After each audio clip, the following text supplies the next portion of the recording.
Hello, Facebook family and friends. It's yours truly, Antonio Lipscomb. I am your host of Black Power Presents. As you know, we do have a live show, not only on Facebook, but also on 1310 The Light, as well as 92.7, which is on your FM dial. So if you want to be a part of this broadcast, feel free to arm yourself with the phone and go to the phone lines 317-205-7058. I want to show you a quick clip of the vocational training center that's actually sponsoring us, Minority Contractors. I'm going to play this video for you, and then I'll come back to you. Are you looking for a job that can lead to a career opportunity? MCC and OPS have teamed up to provide education training and job opportunities. We're looking for people that want to learn and work at the same time. We have open enrollment for training in the field of construction and job placement. For more information, contact us at 317-991-3150 or email info@mccindiana.org. Again, that phone number is 317-991-3150 or email info@mccindiana.org.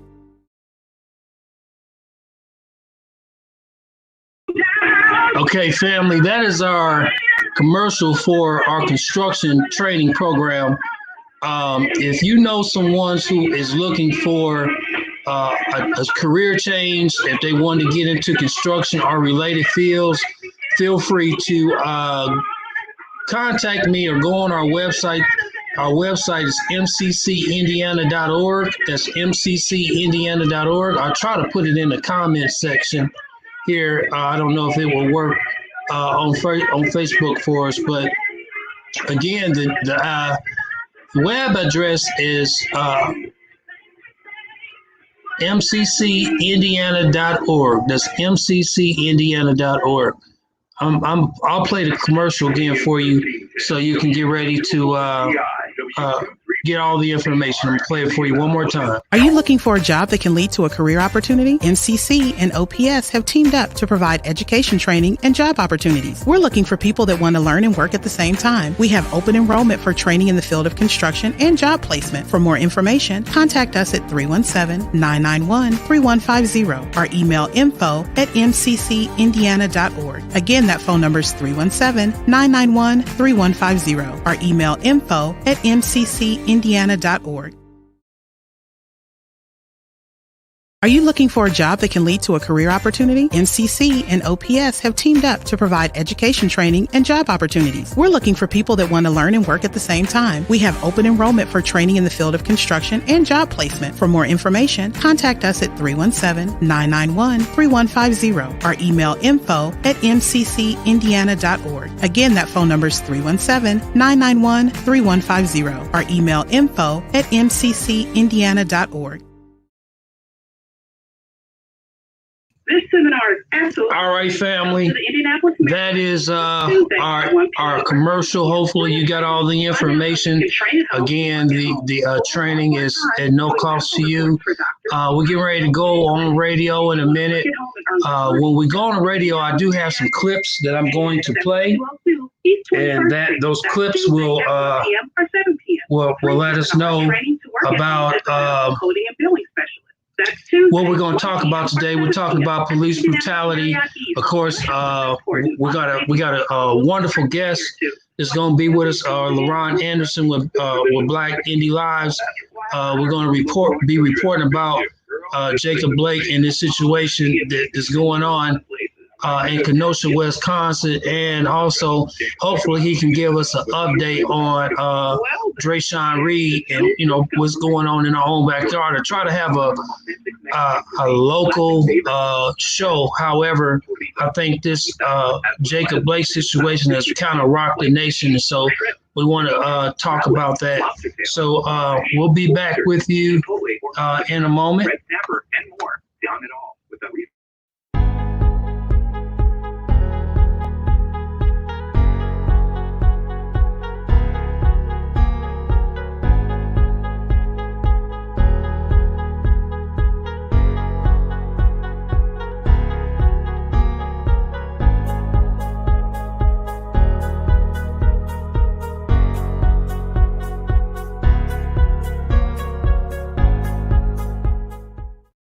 The value of our All right, I'm back. Your host, Antonio Lipscomb of Black Power Presents. One more thing before I get you started. Yes, sir. I still haven't gotten that link in my email from you. Can you send it to a different email? Do you have time? Okay, I'm going to send it to your new email address. Yep. Okay, what is that? Yep, it's going to be all lowercase b walker at radio dash one one.com. At radio? Yep, radio dash one.com. Okay, stay on the line, so let me know that you got it. Okay. All right, because I'm actually on Facebook right now talking to my Facebook audience. Okay. All right. So this is just the behind the scenes of what we do to set up for our broadcast. And again, if you want to be involved, feel free to go on 317-239-1310 and log on to our broadcast. Again, we got LaRon Anderson of Black Indie Lives has been doing a lot of great work, and we're going to introduce him as soon as we are online. Thank you for watching. All right, so we should be coming on air pretty soon. Did do a video earlier today. Was kind of concerned with the lack of participation with the mayor's office and the Black community. I'll probably talk about that at a later date, but we're hoping that the mayor stop dealing with us business as usual. I almost want to say exploiting. I feel like it's exploiting at times where we're not really truly at the table and involved. And I really want to call the mayor out and challenge the mayor of our city, Indianapolis, Indiana, Mayor Joe Halstead, to do a better job with reaching out to the Black community as well as the entrepreneurs. It's not that I'm trying to pick with him and make an enemy, but at the same time, things have become ridiculous with his lack of dealing with us in a real time and dealing with us in a way that can make sense. How are we on time? All right, we got about a minute 30. Got a minute 30 left. Okay, so I'm gonna play this commercial again so you guys can get in with our sponsor. Play this commercial one more time.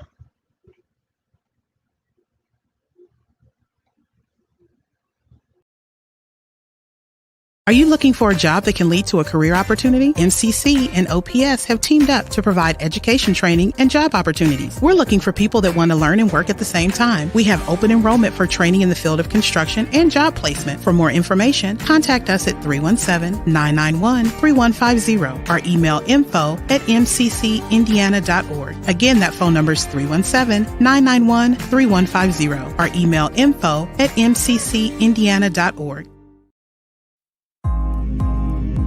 Black people need to own our own businesses, which will provide an economic base. Teach our youth to become self-sufficient. Learn how to maximize our political affiliations and fight for criminal justice reform. You just tuned in to Black Power Presents with your host, Antonio Lipscomb. Come on, let's talk.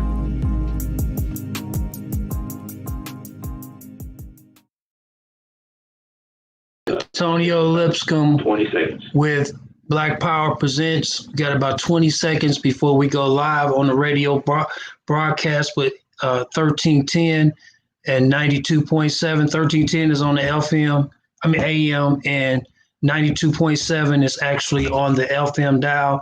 If you want to be a part of this show, just call us 317-239-1310. All right, we got 20 seconds left of your intro. Then you're on the air. All right. Our 20 seconds will be on. For criminal justice reform. You just tuned in to Black Power Presents. All right. Hello, radio listening audience, as well as my Facebook family and friends. It's yours truly, Antonio Lipscomb. I am your host for Black Power Presents. We're excited for another wonderful broadcast that we're bringing to you live. We are in the studio right now, just waiting patiently for all our listeners and all of those who want to be a part of our broadcast to tune in and be a part of this great opportunity. We're going to be interviewing one of the most finest Black media individuals that I know locally. His name is LaRon Anderson with Black Indie Lives. I love him because for the simple fact that he's honest, he's truthful, he speaks his mind, even if you agree or disagree. There's a position that's being taken that a lot of times people are afraid to speak up about or talk about. And so I have so much respect for LaRon. But before we bring him on, I have a few clips that I want to share with my radio listening audience, as well as the Facebook family. I'm shook up about Jacob Blake and the situation what happened as far as this police officer deciding just to shoot him 7 times in the back. And this way of people justifying this level of abuse when it comes to police apprehending Black African Americans. It's like they don't care about how they subdue us. And so I got a clip. I'm going to play a couple of clips. I'm going to play this clip first, and then I'm going to ask LaRon to come on, and then I'm going to play another clip of relations to this situation. So here we go. Americans is rocked by outrage over the police shooting of a Black man. Angry protests led to an overnight curfew in Kenosha, Wisconsin. That's between Milwaukee and Chicago. The man who was shot, 29-year-old Jacob Blake, is now in the Milwaukee hospital. Our national correspondent has more of the story, and we have to tell you ahead of time. This video very tough to watch. This graphic video posted on Facebook shows the moment an encounter between Jacob Blake and Kenosha police quickly escalated.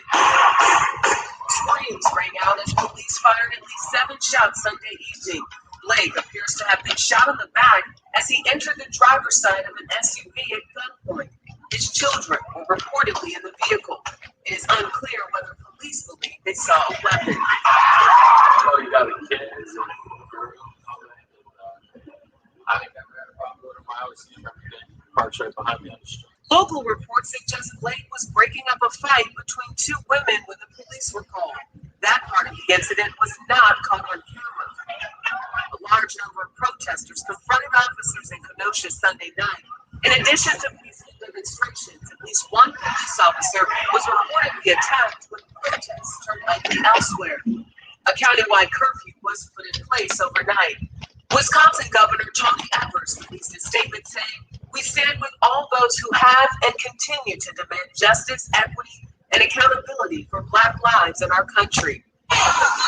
Zach Rodriguez, a board supervisor in Kenosha County, said this incident highlights the need for more widespread use of recording devices by police. What happened here tonight highlights that we need body cameras for not just our sheriff's deputies, but our city police department as well. One person. Okay, so I'm going to stop the video right there. I'm going to bring LaRon Anderson on. How you doing, LaRon? I'm doing great, Mr. Lipscomb. How you doing? Great. Were you able to see that feed that we had? I couldn't quite see it, but I was able to, listen to it and kind of follow what was going on. I've seen a lot of those clips already. I'm going to remove my mask. I know we're social distancing, but I don't think that's necessary, online. Yeah. I'm actually here by myself, so I guess I'm social distancing for myself. But listen, LaRon, man, first of all, I want to tell you how much I appreciate you coming on to the show. It's like you a little brother of mine, man, and I love the work that you're doing with Black Indie Live. Before we go into the clip of Mr. Blake, I just want you to talk about what you do for far as Indie Live, and then we're gonna move right into this situation with Jacob Blake, because I know you was over there, so we definitely want to hear from you. Well, I appreciate the lovely introduction as always, Antonio. But my name is LaRon Anderson. I am the founder, editor-in-chief of Black Indie Live News. We are an independent news source for the Black community here. We are based out of Indianapolis. We cover, mostly news that concerns, the Black community of Indianapolis. But recently, we've been branching out not just across the state, but across the nation, seeing a lot of the different things going on as far as, the rallies and protests, and just the uprisings, as I like to call it. A lot of people like to call it riots. I say uprisings. So, I've been focused the last few years on creating, a true news source as far as someone who's going to cover the Black community, from the standpoint of really knowing what's going on and talking to the people on the ground and making sure that the stories are presented in the right way, which has been quite a problem here with a lot of the local mainstream media sources. So, that's kind of what I do. I also work with a lot of people on the ground as far as social media marketing, creating websites, advising, doing videography. I produce a lot of podcasts. I'm working with politics a lot, so, I like to, try to serve the community the best I can. Well, yeah, we're certainly excited about all that you do. I mean, it's such a wonderful range of different things that you do that a lot of us that are coming along with technology kind of rely on someone like you with your expertise and how you are able to get the word out. And I see that you have like a non-conventional way of reporting. And before I go any further, I would like to open the lines. If you want to talk to LaRon and you have a question for him or myself, feel free to go on, just call 317-239-1310. You would just simply call that number. And when you call that number, we will get that and you'll be able to come online. We do have a caller. We have a caller, Larry. Larry, go ahead, Larry. Hey, how's it going, Larry? How you doing, Tony? I'm glad to be here. And I'm glad you get somebody to help us before I got I just have a warning that if you're not having your mask on correctly, you're going to be fined $1,000.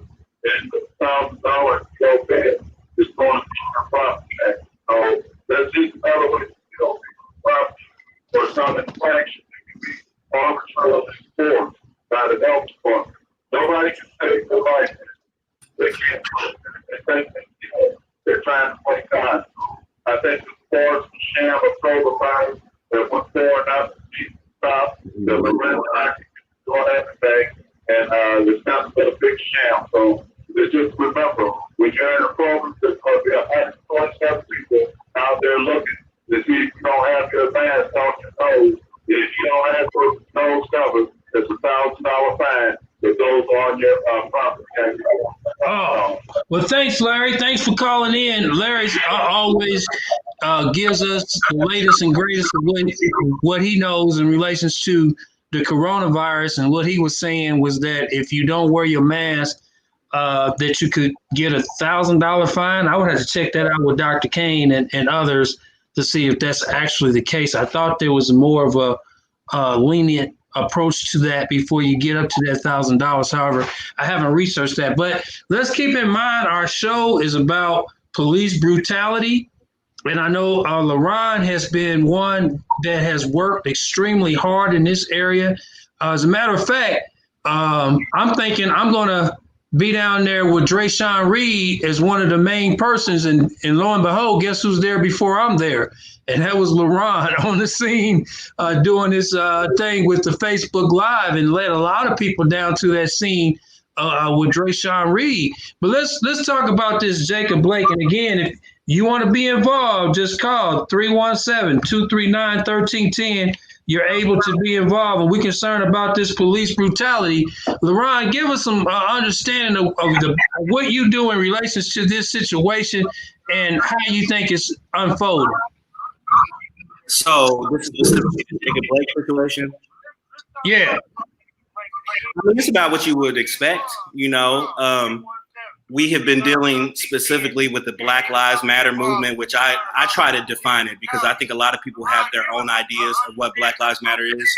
And when I specifically talk about it, I'm talking about the movement that started, behind the Michael Brown, situation in Ferguson, Trayvon Martin, a lot of situations like that. We're talking about police killings of unarmed Black people. So as we have seen since, really 2014, there has been a continued pattern, in my opinion, an increasing pattern of these type of executions, as I like to call them, of Black people, televised now. It's kind of, as we are in the digital age, we're seeing a lot more of these things. We're watching it unfold live. So, as we have really seen, there's been no, systemic change or no tangible changes as far as policy or resources to assist Black people in this battle. So I'm not surprised these things are continuing to happen, and really they're only getting worse as far as, when anybody loses their life or gets shot in such a way, it's bad. But,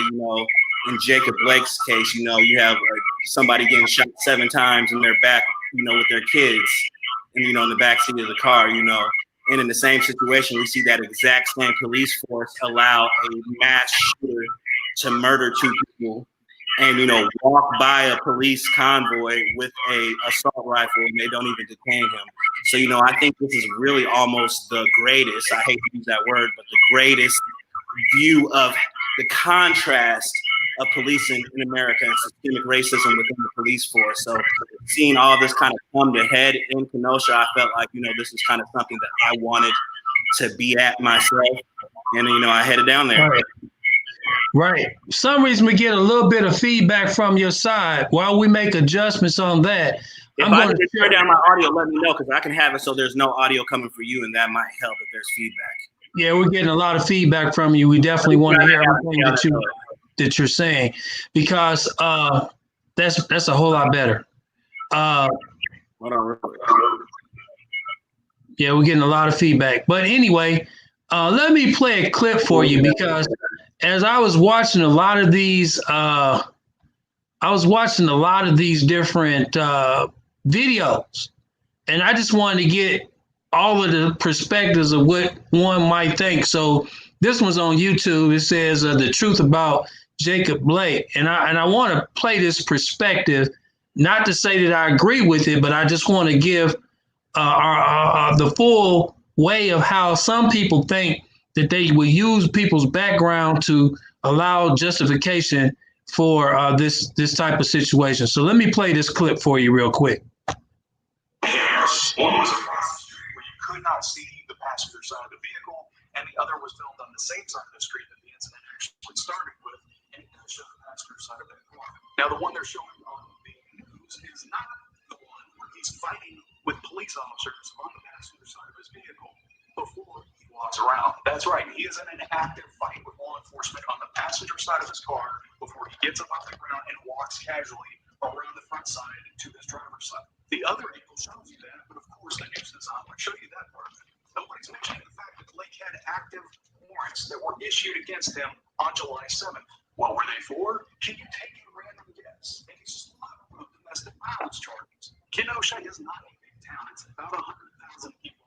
So I'm assuming that most of the officers that have, we'll say, 3 years or more of experience have probably dealt with Blake in the past. They know his history. They probably also know that he had active warrants at the time. This guy's criminal record consisted of things like battery, strangulation, and suffocation on a domestic violence case, resisting or obstructing, causing substantial bodily harm, endangering safety by use of a deadly weapon while intoxicated, ×2, multiple times jumping bail, and let's not forget multiple disorderly conducts. So officers have been injured by this guy before, and here they are again having to fight with him. Then he has the audacity to not listen to legal orders or commands that were given to him, and he's just going to walk back to his car like nobody's going to stop him. He had active warrants, he committed obstruction with violence, and he's now going to his car to open the door. He was either going to go for a weapon or he was going to get in his car and probably run the officers over. He wasn't one.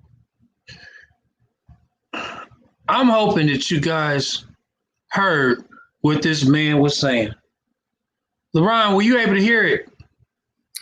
I was able to hear it. I'm getting a little feedback myself. I adjusted my audio, so hopefully people are listening now are able to hear me a little bit clearly. I just got a text from my mom. I'm saying too much feedback, so hopefully you all can hear me. But I was able to follow what he was saying. Well, let me tell you something. Mom is always right. So she said some feedback is some feedback. But listen to this. Now, this gentleman, we didn't play all of the comments that he had made. But one thing I will say is that he has a point, and in my opinion, the point kind of solidifies the fact that people really, honestly, truly don't believe Black Lives Matter. I mean, to me, listening to him, I don't know if I need to play the clip again, but what this guy was saying was because of his criminal background, because he had warrants from whatever domestic dispute he have had in the past, that the officer has the right, not on this isolated incident, but because of priors, that the officer now has the right to go on probability and kill this person. Not subdue him, but just kill him to make it easier or shoot him 7 times in the back to make it easier for them to put the handcuffs on him. I think that they even kept the handcuffs on him even after he was shot 7 times. But then what you talked about earlier is a young man who actually killed somebody. Now, LeRon, if I'm not mistaken, I believe that even though that officer ran down whatever laundry list of offenses that Jacob Blake had, can you help me see if one of those was murder on that list? Because the young man that went to the protest actually killed 2 people. Is domestic violence the same offense as murder? I mean, we're at a point down in American society where the value of Black lives is so low that it literally does not matter what the victim, the Black person, has done, if they have a criminal history, if they don't have a criminal history, because even if there is somebody who doesn't have a criminal history, the actual actions that led up to them being executed, usually they're demonized through that. So, I think we can get caught in the weeds a lot when we're discussing this with people who are considered opposition, because we're trying to justify it. And if we think of it, we're trying to justify the value of our lives to people who have never cared about it in the first place. And we get caught up in rhetoric. We get caught up in dialogue. We get caught up in just talking and explaining. And I think we're well beyond that point, because these people will never value our lives, no matter who is the victim, no matter if it's a child like Terry Rice, no matter if it's a sleeping woman like Breonna Taylor. So these excuses, for these white supremacist terrorists, as I like to call them, who are terrorizing the Black community and devaluing our lives, they will always have a reason, and, God forbid they kill some white people instead, like we see in Kenosha, because they still will justify the murder of these people, even if it's just in the name of Black lives and not even Black people, directly. So we're in a point with in America where I think the time for negotiation and explaining and trying to, barter a value for our lives with these people is over, and I hope we can move past that, because it's easy to get caught in the cycle of trying to explain to them why we matter, and they'll never understand, Yeah, yes, it's so sad. The fact that we have to work so hard to show that we matter, and I think it's not only with whites or Latinos giving us value or whatever, but what about us? What about the way we see each other? What about how we can help to hold people accountable when they try to make us not be human? I mean, how can we make people accountable, in your opinion, as you go around doing your reporting? What do you see as a more so a low hanging fruit to help us unite so we can do better? You know, that is a good question, and it's such a broad question that you might have to cut me off here because, you know, I could get all over the place. But, you know, accountability, I think, starts at a lot of places. You know, it's hard to just ask for, you know, accountability because what are we asking for? Are we asking for accountability as far as voting, as far as who we give our votes to before the election, as far as, you know, voting being exchange of services, as in I will vote for you if you promise something directly to my community. We can talk about community accountability in the home, as far as, you know, parenting and responsibility. That's such a touchy subject because, you know, that gets into a lot of, oh, pick yourself up by the bootstraps. Why does the Black family do this and that, you know? But that's another form of accountability. We can talk about accountability as far as, you know, keeping the police, these different services, these different organizations and nonprofits who directly benefit off the plight of our communities, holding them accountable for the millions of dollars of funding that they give that is often misappropriated. So, you know, accountability is really, you know, whatever realm that you're working in or everything you're doing, I think being true to yourself. And I think in order to do that, we have to have some tough conversations that unfortunately I think the Black community is still avoiding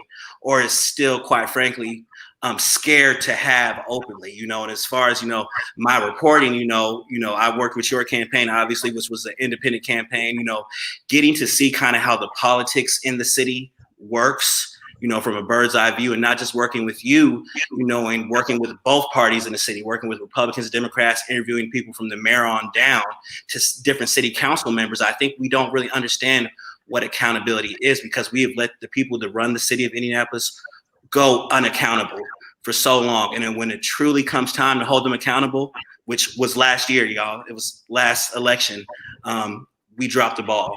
So, you know, the accountability discussion is very loaded, you know, so I'll try to stay focused, but hopefully that gives some direction to people who are listening. Well, yeah, you know, and I think that one of the ways we can look at accountability is looking at how the budget is given far as the police is concerned. I think when you start breaking down the budget for the city, and this is still kind of staying with, you know, the theme of police brutality, but there is a budget. Do you have the new budget that the mayor is offering up now? I mean, I know the last one was like 30, I believe it was 35% went to the police, but like only 5 or 6% went to recreation and parks and stuff like that. Do you have the new budget with the mayor and what he's trying to propose in relations to getting, you know, more money to the police? Do you have that budget in front of you? Well, I do not have it in front of me. I'm putting up, but I have looked at it. If you follow Black Indie Live, you know, our team has actually looked at it, found some things that a lot of people will, or I would think would consider disturbing, you know, because, you know, quite frankly, I think the community has been misled and is continuing to be misled despite the calls for transparency, you know. And it's just that, you know, you would think at some point they would understand that they are dealing with a different type of citizen or residents, people who are using, you know, the avenues we have to follow up and really see if the things you are saying are lining up, you know, when the dollars and cents are actually being counted on the budget. So when we were looking, we actually had our investigative reporter who was looking at the budget. You know, people were very concerned about the amount of funding that was going to IMPD specifically. You know, we had a Black Indie Live investigation that found that there was no evidence IMPD needed the $7.7 million budget increase that they have had to implement body cams after a previous $8 million increase that they've already received. So we had statements that were made by city county councilors, Deputy Mayor Hampton, IMPD Chief Taylor, and, you know, they had proposed a $7.7 million budget increase, you know, was mostly to pay for the new body cams And that's not true, So, you can follow more of this on Black Indie Live. It seems that these entities, despite the fact that a lot of this information is readily available, usually as soon as it comes out, they are continuing to, form narratives that is, contrary to what is actually going on. And it is disrespectful. It is the height of insulting not just the Black community, but the community at large in Indianapolis. We are tired of it. We're just tired of it. A lot of people have been complicit in it. A lot of people continue to be complicit in what I would actually call the mafia-like activities of the Joe Hawkstead administration on down to the city, county council, and a lot of the members, So it's maddening. It is maddening as I look at some of these things behind the scenes, contrast that to what our elected officials are actually communicating to their different, constituents and the people who put them into office. It's disgusting, quite frankly. So I'll just stop there for a second. Listen, you're doing a great job, man. I mean, everybody has their opinion whether a person want to agree or disagree, whether you're friends with the mayor or not. But I feel like learning from Amos Brown, listening to his show and being an avid fan of his, the late Amos Brown, he kind of helped me to understand that we need to talk about what's going on locally. So even though we're talking about Kenosha, Wisconsin, and the situation happened there, of course, we know Jacob Blake, that happened too. I'm hoping that my mentor, Dr. Lionel Rush, is able to get on the broadcast. We've been sending him messages trying to make sure he gets on so he can talk about this, because he's been fighting for our community for over 40 years. And so anytime we have an opportunity to bring him on, we want him to come on. But listen, if you got any questions for LaRon, he's here, family. This is your time to talk about this Black Lives Matter situation, about, how we can make things better for our community. We're looking at the police brutality. And I'm going to ask LaRon, since you pulled up those numbers, I want you to just tell us how much is actually being invested in other areas, because I know you said the police is getting how much again? I'm trying to pull that up, but I do know this over 30% of the city's budget. I had it up on my phone and it came off. And and it was really the fact that not only that it was an increase in the budget, despite the fact that the calls to defund police are quite tricky, because I think that phrase has kind of been misappropriated, or people don't really understand logically what that means, because obviously we're not going to get a situation where next year's budget we're going to see $0 to the police. Like we're not going to see that. That's not realistic. But I think what has been lost is what defund police, in my opinion, is that we need to direct out of this money that needlessly is not only going to IMPD, but that is being misappropriated, and redirect that to areas that really address the root causes, which is one of the things I think the city has consistently, avoided. So, for example, IMPD was given an extra $8 million last year, and I explained that was an increase from the 2020 budget. 1.2 million of that specifically was for the body camera program. Some people, pundits had said before that it would cost more money than initially was being implied.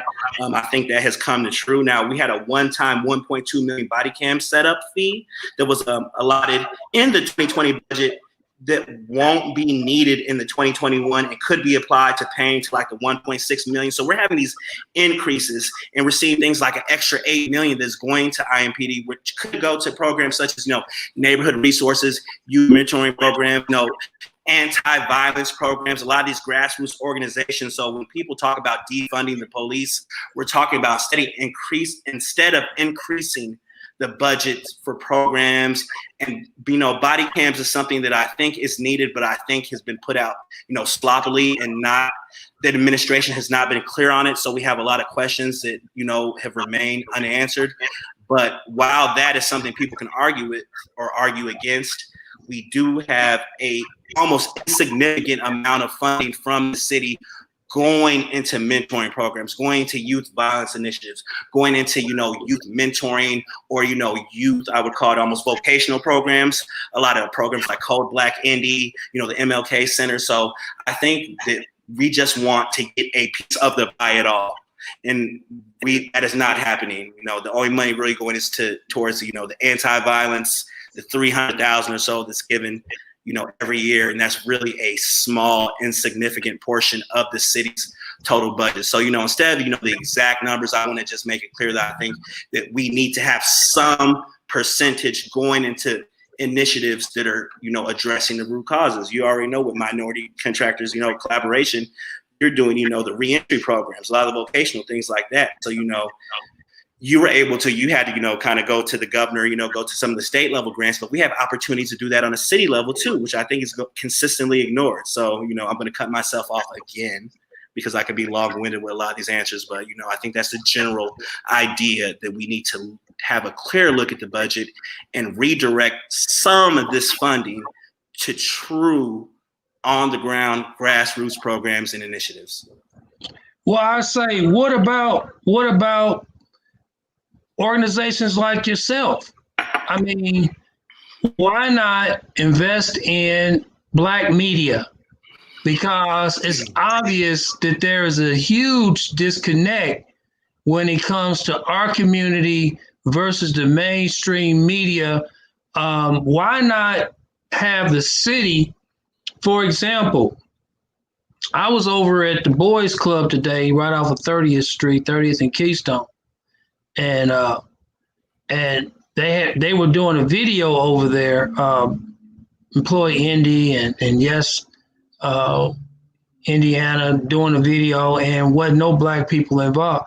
Now, the reason why we bring these type of things up is because Employee Indy is supposed to be about employment and a number of other connecting groups that they're supposed to training and all of this sort of thing, a number of community and all of that.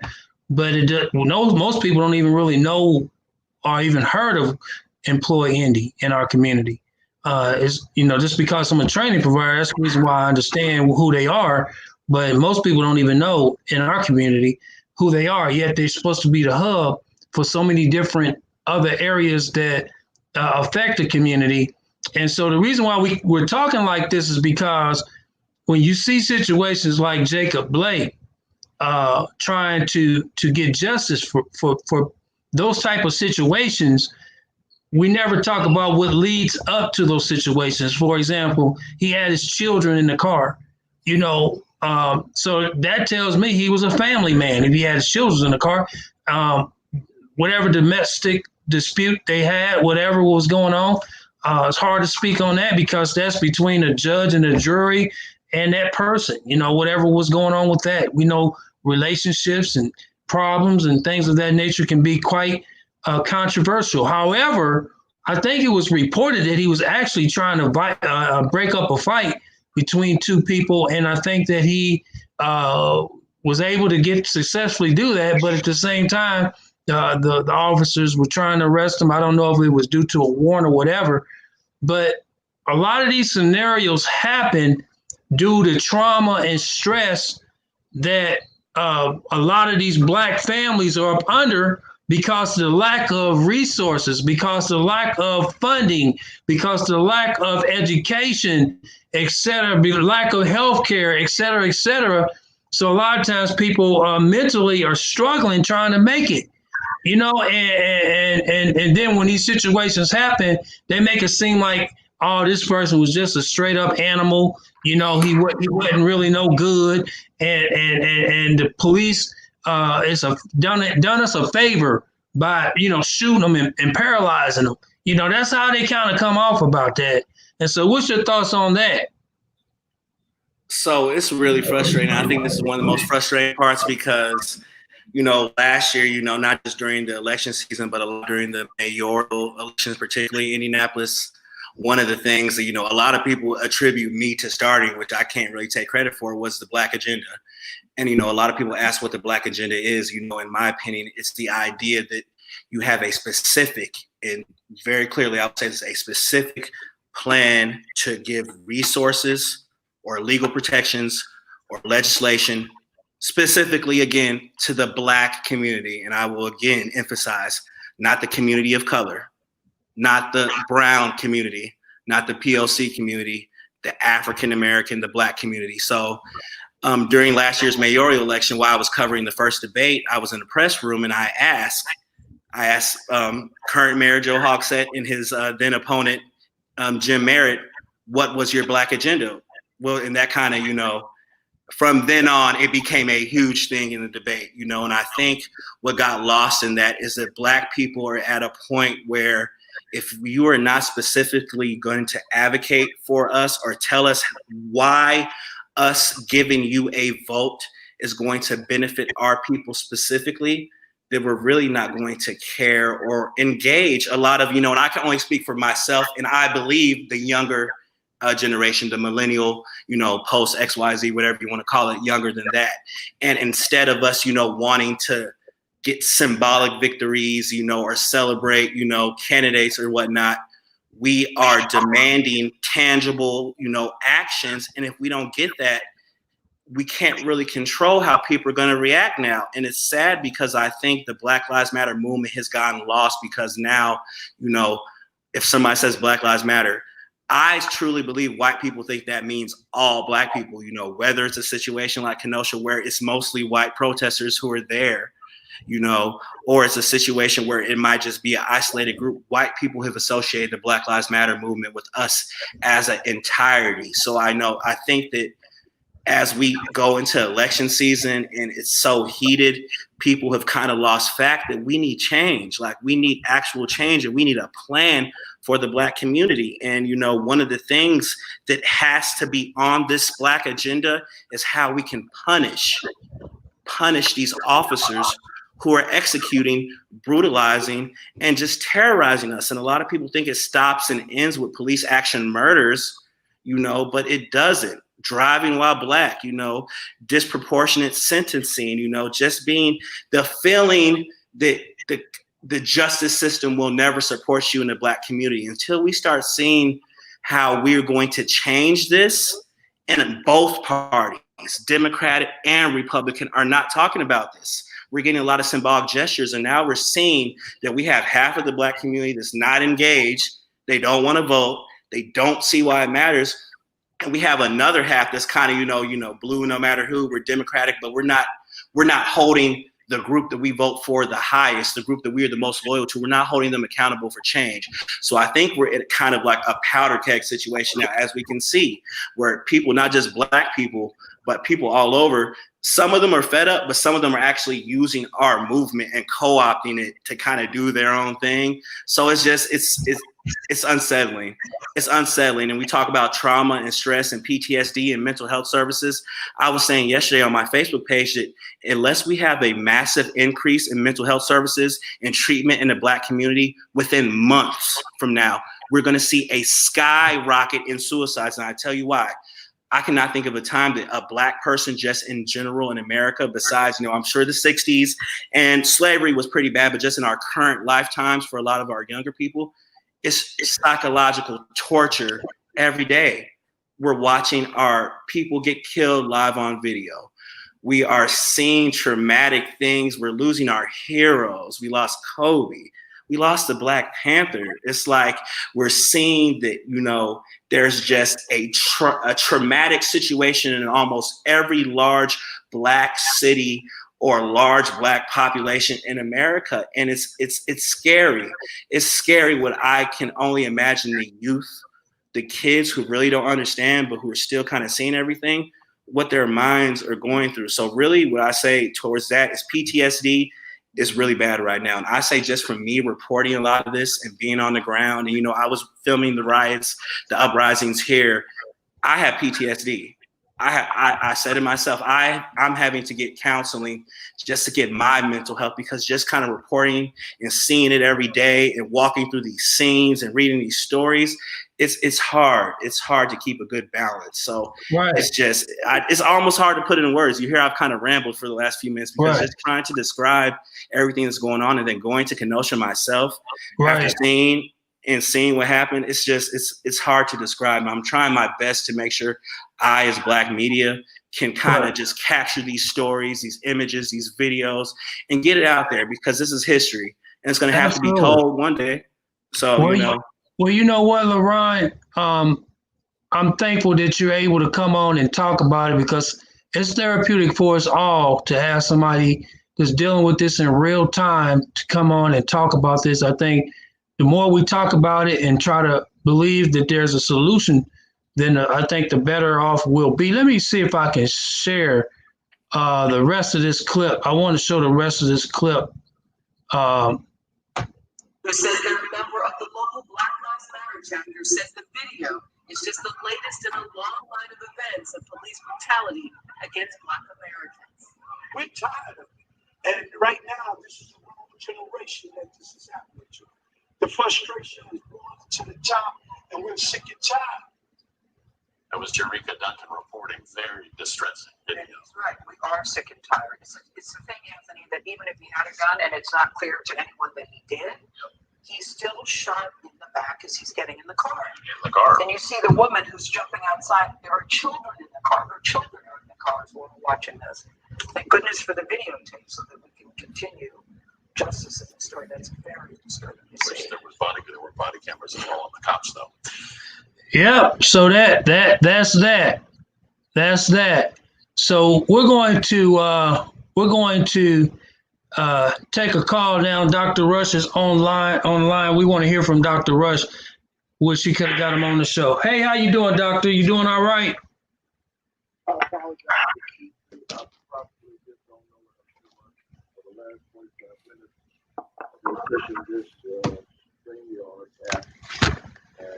Shows the picture, but I could not get in. Okay.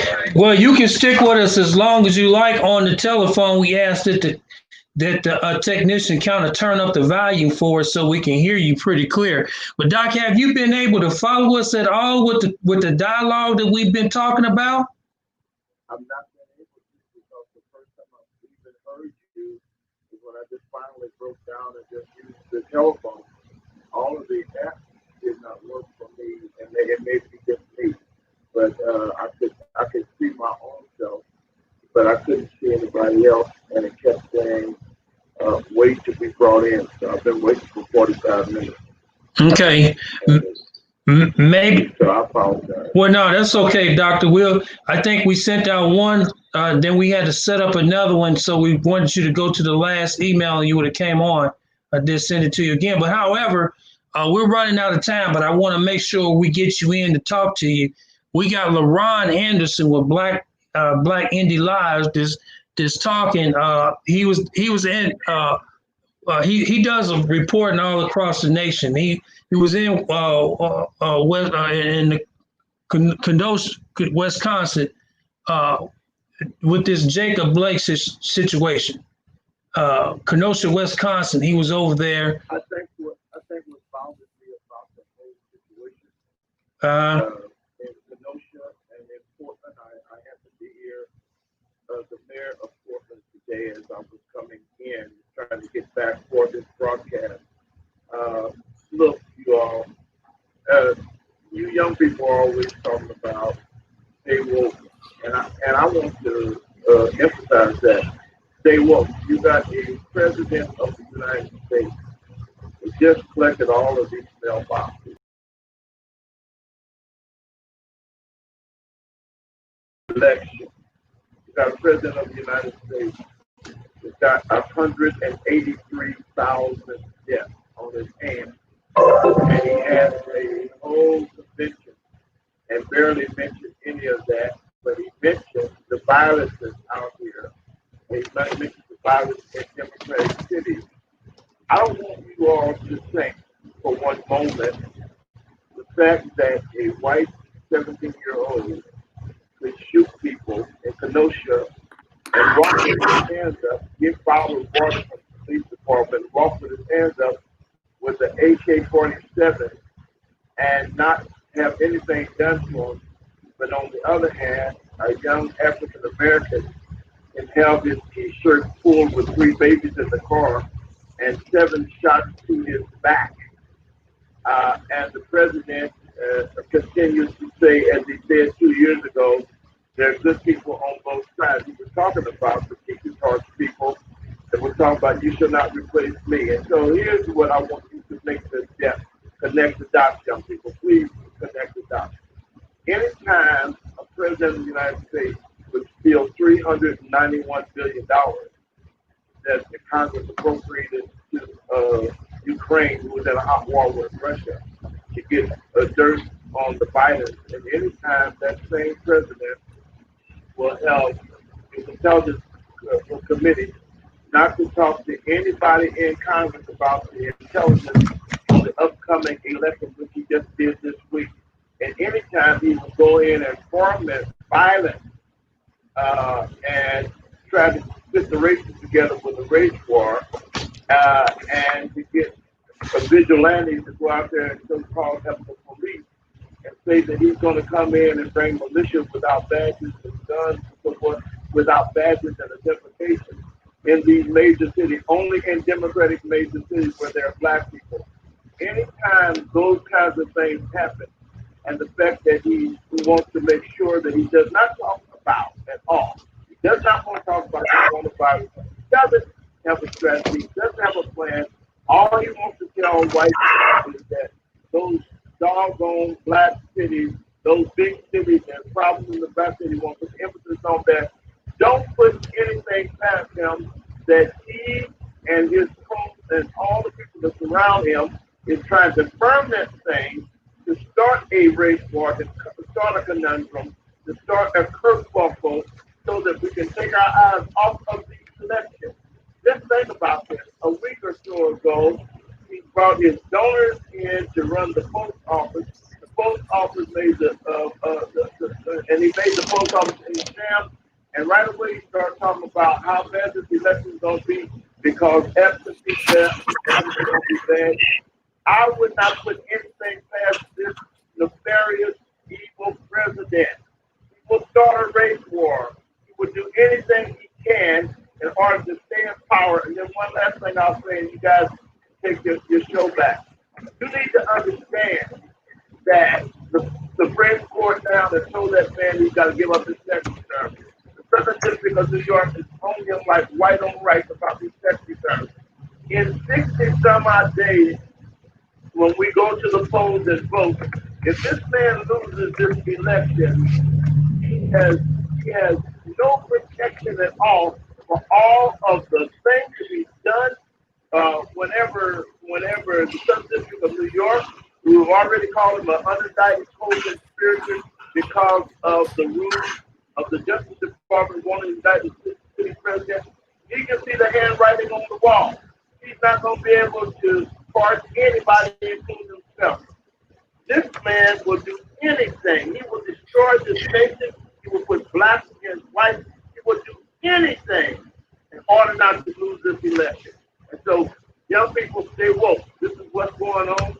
And my last statement would be, vote, vote, vote, vote. Vote early, vote often. Vote, vote. Vote, vote, vote. Get this guy out of here. He's wicked. He's satanic. He's evil. Get him out. All right. Well, thank you, Reverend Rush. We appreciate you, and would love to have you come on the show, but we appreciate it. Hey, LaRon, go ahead and comment. What's your thoughts? So, first of all, I love Elder Rush. I've gotten to work with Elder Rush, with your campaign. I met him in general. I think, he's just a great man that deserves to be respected first. But, as always, I'm prone to agree with lots of people or prone to disagree with lots of people around me at times, as you know all too well, Mr. Lipscomb. So I think this is an example of the fundamental difference between the older generation and the younger generation. So we have a group who insisted we need to vote, that Trump is evil, that he's deranged, that if we don't vote for Biden, it's going to be the apocalypse. Then we have another group of people who said, hey, the situation Black America is in has been consistent under Trump. It was consistent under Obama. It was consistent under Bush. And it was, who was before that, Clinton. And we can go on. And we have dealt with presidents like Reagan.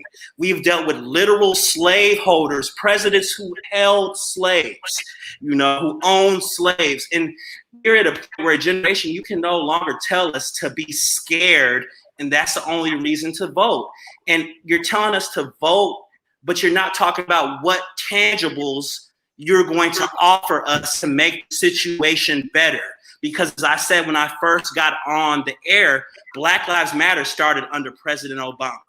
Trayvon Martin, Michael Brown, and Obama, with all due respect, did not leave one piece of legislation, one tangible benefit that benefited the Black community long enough or substantially enough that has helped us, because we're in the same situation.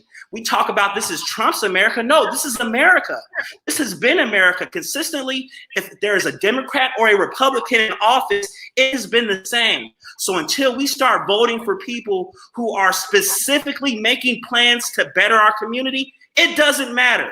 Biden or Trump does not matter, because neither one has a Black agenda. So saying I should be scared of Trump just because, it doesn't work. We have been enslaved. We have been killed. We have been lynched. We have been separated. We have gone through it all in this country. It cannot get worse. Now, it can get worse for other people, and that's okay, because other people are seeing that white supremacy has always ruled America.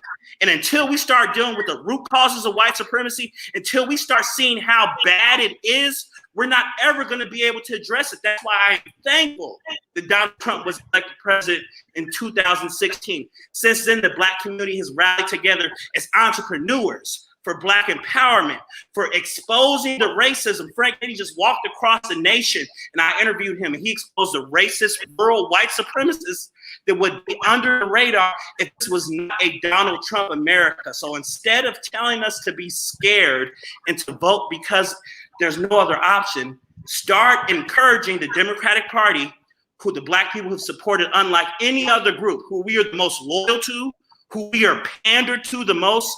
Start putting out tangible policies of how you're going to change things. Because I watched the RNC and the DNC conventions. And while, yes, the RNC was as racist and white supremacist as you would expect it to be, the DNC also had no tangible solutions, no policies, nothing but fluff on how they're going to address the war, the anti-Black war that's going on in our society right now.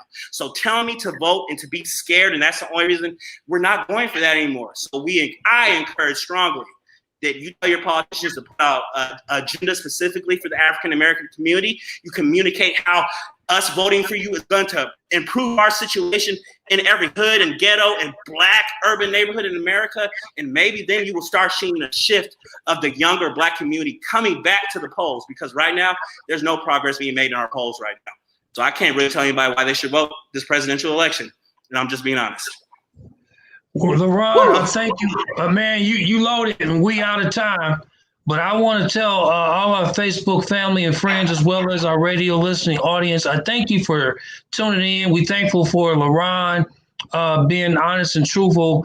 I like what Representative John L. Bartlett stated. We can't be married to another party now. But you've been listening to Black Power Presents. Again, I'm your host, Antonio Lipscomb. Let's have a great week, family, and God bless you. Look forward to hearing from you soon. Peace. Thanks for having me on, y'all. Take it easy. And thank you for coming.